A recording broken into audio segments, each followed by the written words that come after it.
I had like a whole dock with everything right now, but it seems when I click on it, Zoom just kind of does its own thing. I don't know why.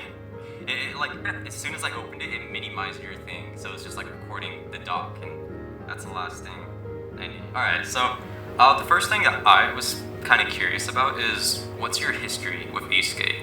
Like, what got you into Esk8 and what led you to where you are right now? So I started e-skating about 3 years ago, and my story is kind of strange. I have a daughter that's 4 years old right now, and when she was born, I didn't have time to do the other things that I used to like to do because it would require me to go to places and use facilities and stuff like that. So I thought, no, I need to get some exercise. So I'm going to pick up e-skate. I'm going to try this thing out. All I have to do is go out to the road, ride around for a little, and then I can come back and then spend time with my family. And so that's how I started. After about 2 to 3 weeks, I was like pretty addicted to it. So I started doing it like every single day. That's like how it starts for a lot of people I've noticed. They dip their toes in and then they get sucked into The it. playground is right on the road. And so I can ride. If I want to ride only 15 minutes, I can ride in 15 minutes. If I want to ride for 2 hours, I can ride 2 hours. And then I back home and I can continue the rest of my life. So yeah. It works. It is a convenient hobby. I mean, at least if you get past the financial part of it in the beginning. Just like guessing, I'm assuming your first board was probably a boosted board? Actually my first board was a Verreal. Oh. An old Verreal. I got sucked in by watching Andrew Penman, and he made Verreal sound like a really great company, so I decided to take the jump and then buy a board sight unseen from China. And I started from there, and worked out pretty good. It worked out pretty well. And then the addiction kind of set in, and before I knew, I had more boards, and then I wanted to test different trucks, and then I wanted to test different wheels. And then now I've got a quiver of about 5 or 6 boards. So, oh my god. Did you ever try to boosted board? Or is that just like... No, I didn't. Oh. Yeah, I actually came in right as boosted was starting to go down. But that story about the wheels too is like, I started getting serious with the e-skate when the boosted 105s were already out on the market. Were being introduced to the market, but I never got around to trying them because I wanted to try other wheels first, like cloud wheels. I was doing normal urethane wheels and stuff like that. And then finally I decided to take the jump, and I was like, they're really pricey, but I want to give this a shot. And so I purchased a set of the boosted 105 wheels, and I couldn't believe how much better they were. Did you pay the full $300 for them? No, at the time it was like, I think I paid like $170 or $180 or something like that. When that was retail price, and so I snapped retail price. After I started riding them, and I was like totally shocked about how good they were, I had some contacts in China, and just randomly one of them said, "Oh yeah, I know where they're made." I said, "You're kidding." So I kind of like sat on that for like about a year, just kind of like letting it percolate in my brain. And then I finally came up to the decision, you know what? Wheels are really super expensive, and these boosted wheels are way more expensive than what they actually cost to manufacture. And it's like, I really like this community. And so maybe I can introduce the exact same wheel, because by that time, boosted had gone under. I can do the exact same wheel, but at a much more reasonable price. So that's kind of how Mad Wheels or Mad Esk8 started. You sort of answered like multiple questions in one, because I was also going to ask you, did y'all get the exact formula from the 105s? So I was able to manufacture and use the exact urethane formula. And I think that's one of the things that does make the Mad Wheels, aka the boosted 105, the OG wheels, really special is that formula. It's just crazy trippy. So yeah, definitely urethane formulas are different from each other. So was there no like legal issues with that? Like boosted doesn't have any... When boosted out of business, basically the wheel design was just sitting there. In fact, boosted never designed the wheels. It was actually the company that provided the wheels to boosted, and they were sold under the Boost 105 label. So the wheel design was actually owned by this other company in China. So about like, hey, I'd really like to bring this wheel back at a much more reasonable price. They were like, sure, go for it. So I took the jump. I was a little scared at first because it was quite the investment. And I literally bought thousands and thousands of wheels because that's the minimum order quantity. Oh. And decided to bring a whole bunch of them to Hawaii. And then a whole bunch were sold by Verreal for the international market. I didn't really international market that much. I wanted to focus on the United States, so I didn't mind, having somebody else sell them. So that's why Verreal is involved at all, right? Because I remember there was some confusion about Verreal and their like association with the wheels. Yeah, so I made the wheels, and since I wasn't set up to do I didn't really want to deal with the hassle of international distribution, especially since I'm not in China, I'm in Hawaii. Yeah. And shipping things from here is like really, really expensive. So I told Vic, the owner of Verreal, it's like, how about this? I'll buy the wheels, you buy a certain number from me, and then you deal with the international scene, and then I'll deal domestically just in the United States. And it worked out pretty good. He sold out. He sold like over 400 sets in like a matter of 4 months. It was just like, was gone. Is this from like the launch that I knew about, or was there like a launch before that? So we started in August of this to now, so about 4 months. Yeah, they're all gone. They're all sold. If you order from the USA, we're getting it from Hawaii. But if you order it from like the UK or something, you're getting it from Vic. That's correct. Okay, but you can't get it from Vic anymore because they're gone. Yeah, so I'm getting all these like inquiries from other countries, France, Germany. In fact, I just sent a set today to Canada. My first set that I'm sending internationally, so I'm going to see how it goes. Just happened today, so we'll see. Is that going to be more expensive than how it was going through Vic? It is, because like, for example, shipping to Canada is about $30. And also there's customs fees involved and all types of like complicated things that you don't get if you were to ship it from China. Shipping to UK is about $40, and shipping to, I think, France was also $40. So it gets a little bit more expensive. But the funny thing is, if you look at the price that the wheels are being sold at now, if you add the $40 shipping, it's still cheaper than the retail price of the previous wheel, which was like $169. So, that's really ironic. So they were just originally just very, very overpriced. Super overpriced. Yeah. So my primary objective really isn't to... The primary objective of MADesk8 is not to make a bunch of profit. The primary objective is to bring these like products that are really good, that people really need, at a price that's relatively reasonable. So more recently, one of the products I released was the precision bushing cups. Yeah. I've been riding precision bushing cups for a while now, and I love those things. And I always tried to get them from Exway or some other companies, but the shipping was obscene. That's what I hate about Exway, is their shipping. It's always like $30 for even the smallest item. So I was like, well, how about I take that concept, improve it a little bit? So I made the wall height a little bit bigger. Also, I made the hole in the center hug the kingpin, basically with only like a 0.02 inch tolerance. Like, it's like literally tight on the kingpin, barely slides on. And what I found is that reduces the slop. So it doesn't just look good, it actually functions well. It improves your straight line stability and also increases or decreases the amount of like wobble and slop you get in your carvings. Washers and bushings are like two things I haven't personally messed with at all yet. So I do... Those will be like the first custom ones I get, will probably be from a MADesk8. I'm actually looking forward to see how it affects the ride, because I've ridden nothing but stock so far. It's huge. The bushings are even bigger. Like, so I exclusively at this point in time use Riptide bushings, and it's kind of like my company. It's a small family-owned business. Yeah.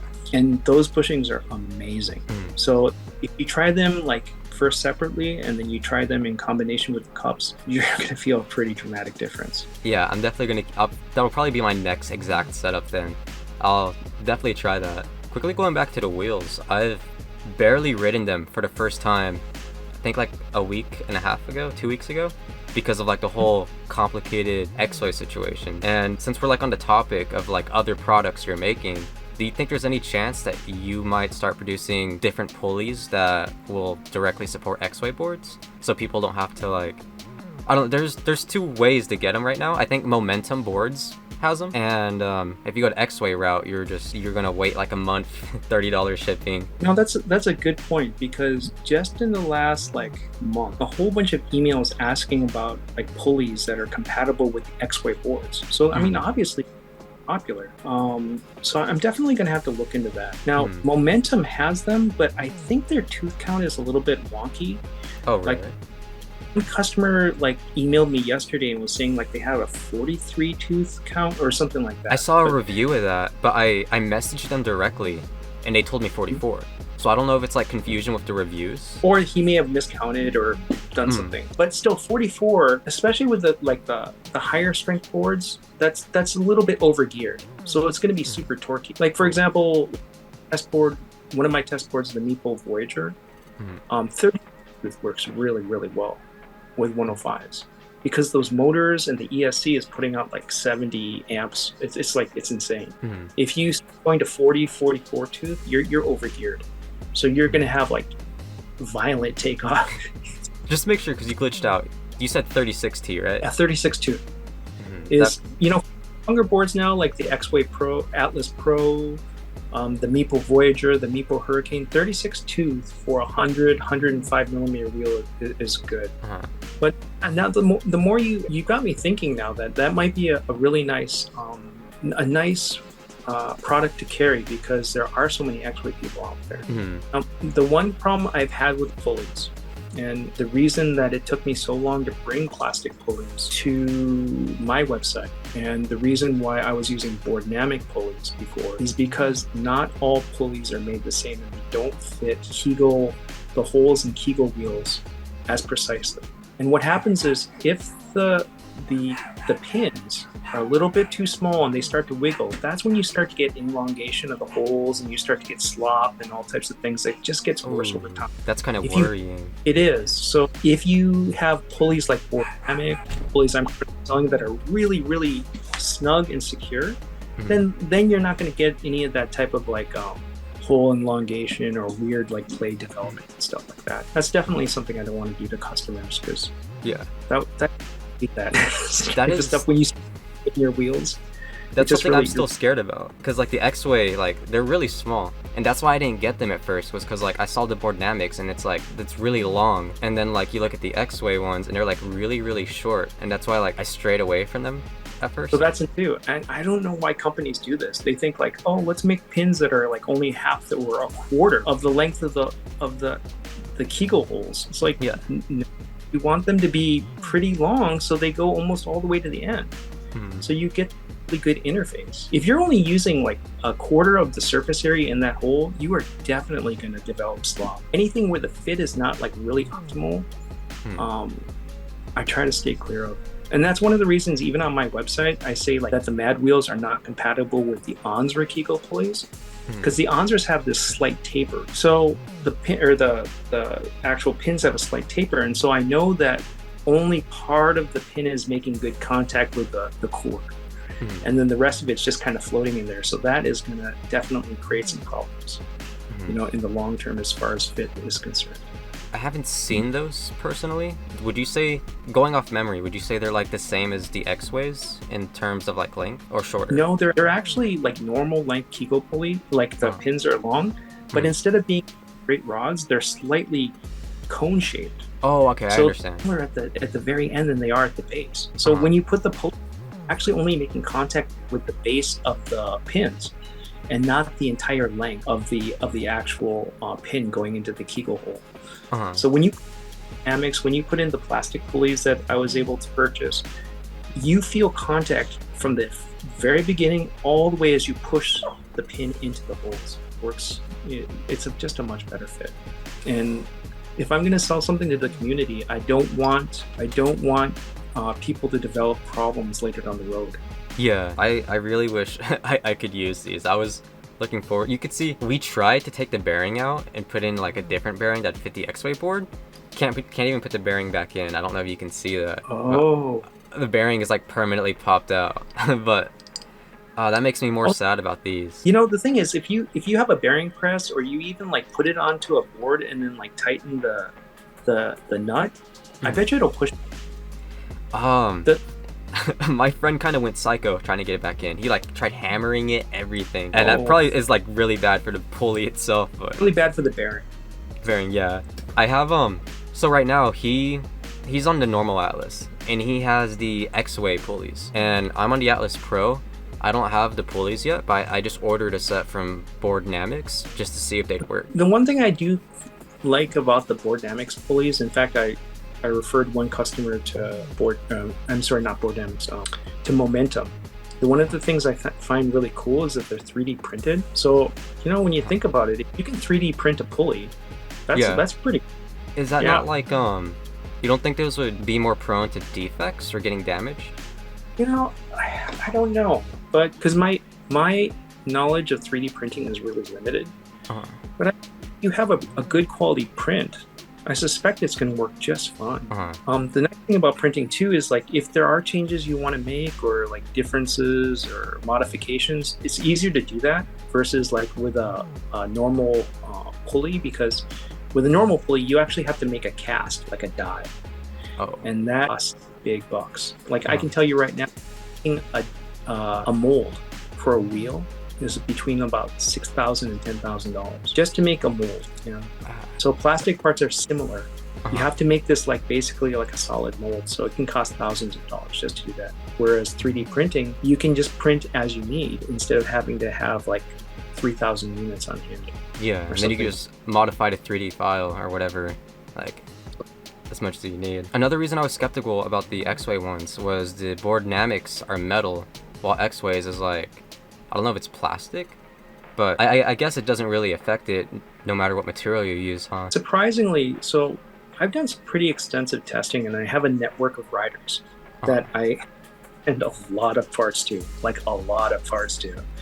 Test various things, various concepts, various ideas. And the long-term testing shows that a well-executed plastic pulley can last thousands of miles. So the longevity is really surprising, as long as they are manufactured precisely and appropriately, without like bizarro fit issues and like wobbling and stuff like that.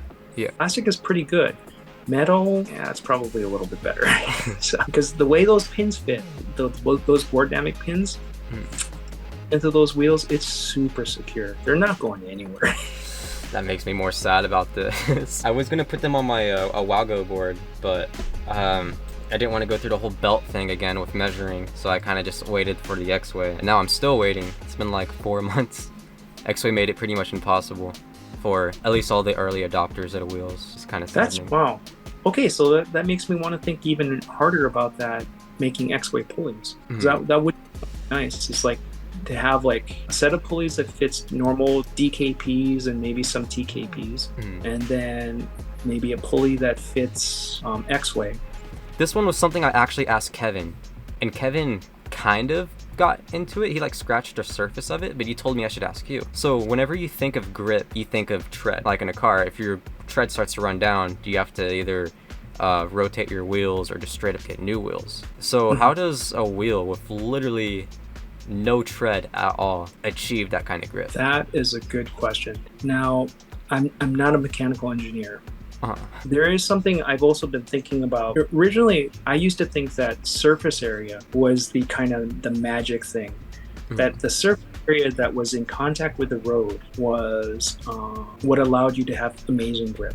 You know, regardless if it's smooth or textured or whatever. In fact, in my testing, I found that smooth wheels actually, and I think it's because of their increased surface area, are actually better than like wheels that have a little bit of tread or have a pattern and stuff like that. Cloud wheels. Well, of course, cloud wheels also have the concave, but that's another issue. Yeah. As my thinking has kind of evolved, it's not just the surface area; it's also the quality of the material or the softness of the material. Like I right now that the Mad wheels, the actual surface area that's in contact with the road is smaller than a lot of other wheels, but the grip is vastly superior. Yeah. So it also comes down to the formula, the stickiness of the formula, the softness of the formula, how the formula of the urethane conforms to the actual surface texture, and so forth. In fact, I will let you in on a little bit of an experimental project that I'm working on. Actually, Brad at Riptide has come up with a process in which wheels can be softened on the surface through a chemical process, like a chemical bath. And you plop the wheels in, and after about 24 hours, 3 to 5 millimeters, down into the wheel, the durometer goes down significantly. So, like for example, Mad wheels have a 72A durometer. That's the urethane. The treated Mad wheels have a surface durometer of only 65A, which is crazy soft. Now, I've done some personal testing on these wheels, and the grip is unbelievable. It's like insane. So is that going to be Mad wheels too? Another set of wheels? What's happening now, I've got 4 other testers. In fact, just yesterday, I sent 4 sets of wheels to Brad over at Riptide to do the treatment on and to send to test riders around the country. Cold environments, hotter environments. One set's going to New York, and I have a friend, like if he'll if you can survive the roads in New York, your wheel's pretty solid. So we're testing over there and see how things go. But yeah, if this happens, there may be a service where Mad wheels go directly to Riptide to be treated, and then to the customer. So they'll have this like 72A core, but they'll have this like 65A like running surface that is really, really sticky.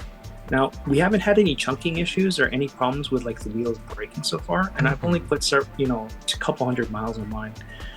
And I think it's because if you look at the Mad wheel, they have a really round profile. They don't have any sharp edges on the sides of the wheels. Yeah. So they be prone to chunking even when it gets down to like 65. Now, the unexpected thing that happened was the process also softened the suspension holes in the back of so it is cush. It gets even like more comfortable. In fact, I've never felt so comfortable going at speed on a urethane wheel as I have on those treated wheels. And I usually don't like to go past 25 miles per hour. Yeah. On these wheels, it's like I would hit 25 miles per hour and feel like I wasn't going that fast. So yeah, this is definitely a step in the right direction. A dual durometer wheel. So I'm hoping that the long-term testing goes well. And then I got these test sets that are going to go out into the wild to make sure that the durability is good enough. I would only be able to use like urethane wheels for like 1,000 miles, and then they're gone. I want them to have a really life. So I'm assuming you prefer those Mad Wheel 2s over Mad Wheels right now, right? Yeah. Oh, I'm kind of jealous. That sounds just like off the. I only got to ride the Mad Wheels for like 20 minutes because we spent most of the time like we were swapping boards and stuff. So I haven't even gotten to really try the Mad Wheels, and like even off the little experience I got, I really like them. So I can't even imagine it, like you're saying, it just getting that much better. I haven't even broken them in yet either. So if the process turns out to be successful and all the prototypes, turn out to not have significant issues, don't worry, you'll love it.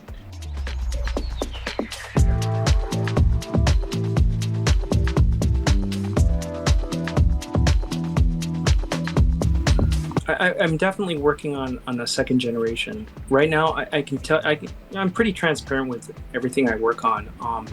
It is really a struggle to find a company that can create larger urethane wheels. So that's really what I'm struggling with right now. Because there are 2 ways to go. One is like keeping that 105 diameter but making it slightly wider. The other way to go is to increase the diameter.